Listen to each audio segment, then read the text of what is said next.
water on the moon could fuel extended missions. Researchers at Brown University believe the moon's interior could be packed full of water. Water is found at the moon's poles, and scientists believe it exists there as a result of hydrogen brought by solar wind. However, according to a new study, magma eruptions from the moon's interior billions of years ago trapped water inside tiny beads of glass found in lunar rock. Satellite data collected by a lunar orbiter shows that these water-trapping glass beads are widespread on the moon's surface. Researchers have concluded that these water deposits are the result of magma that came from deep within the moon, meaning its interior must therefore contain water. Just how much water, however, is a question that no one can answer right now.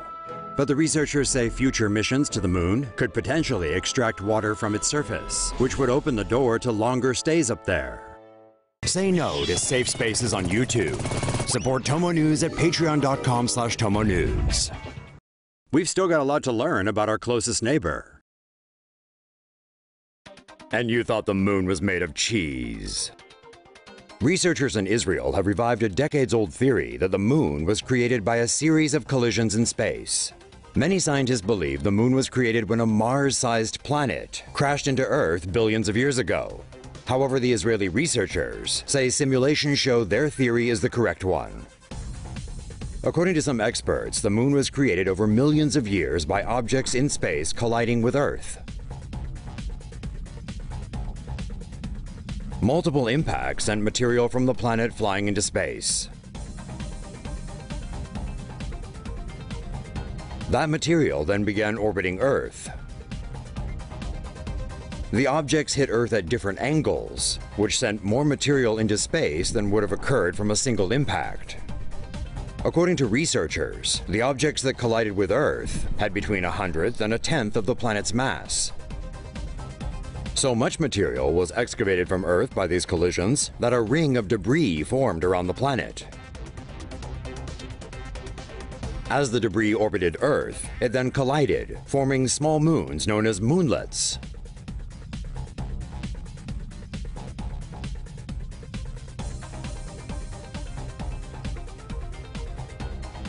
As many as 20 moonlets then collided together over millions of years to form the moon.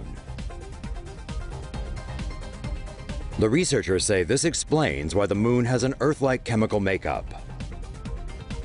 A widely believed theory says a planet called Theia provided most of the building materials for the moon when it crashed into Earth 4.5 billion years ago.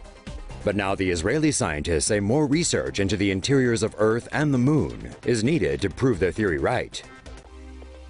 Startup set to launch first commercial moon mission. A California space startup is set to gain government approval for the first private mission to the moon. California startup Moon Express is on the verge of U.S. approval to land on the moon in 2017. In October, the startup announced a deal with Rocket Lab USA for multiple manned missions to the moon. Their MX-1 lander spacecraft will travel aboard Rocket Lab's 52.5-foot-tall Electron rocket for testing. Moon Express's MX-1 lander consists of a solar panel, pressurant tanks, and a payload deck. The small vehicle would deliver scientific hardware to the moon's surface. Moon Express is hoping to find and mine lunar resources, including platinum, titanium, and the rare isotope helium-3. Helium-3 is a light, non-radioactive isotope of helium, with 2 protons and 1 neutron, in contrast with 2 neutrons found in helium. This missing neutron allows helium-3 to produce clean energy. Nuclear fission splits an atom's nucleus in half, resulting in heat but also radioactive waste. Nuclear fusion combines nuclei to produce energy, though when tested with hydrogen isotopes, deuterium, and tritium, both produced unsafe radioactive neutrons. On the other hand, helium-3 fusion is reportedly safe. One reaction process uses 2 helium-3 atoms to generate helium, and 2 protons with no radioactive byproducts. Helium-3 doesn't occur naturally on Earth, but the sun has been emitting it for billions of years, and some has accumulated on the moon. 2.2 pounds of helium-3, combined with 1.5 pounds of deuterium, produces 19 megawatt years of energy. 25 tons of it could theoretically power the U.S. for an entire year.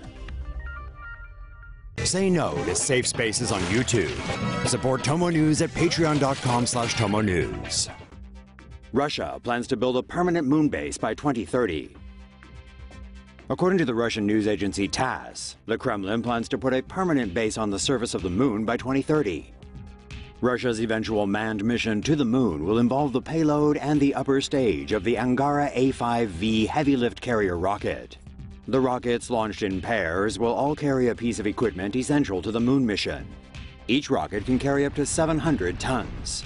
The first pair will carry a lunar lander and a lunar rocket stage to the moon. The second pair will carry another rocket stage along with an advanced crew transportation system. The third pair will carry another rocket stage along with a lunar base. Another component of the mission includes sending a lunar probe to the moon's surface. The probe will look for water deposits on the surface that can be used by a future human colony. Manned missions will begin orbiting the moon in 2028 and in 2030. Humans are expected to finally land on the moon and establish a permanent moon base there during that time. The first stage of the mission will cost around $185 million, with the two other stages costing even more. However, questions remain regarding how Russia will pay for the mission.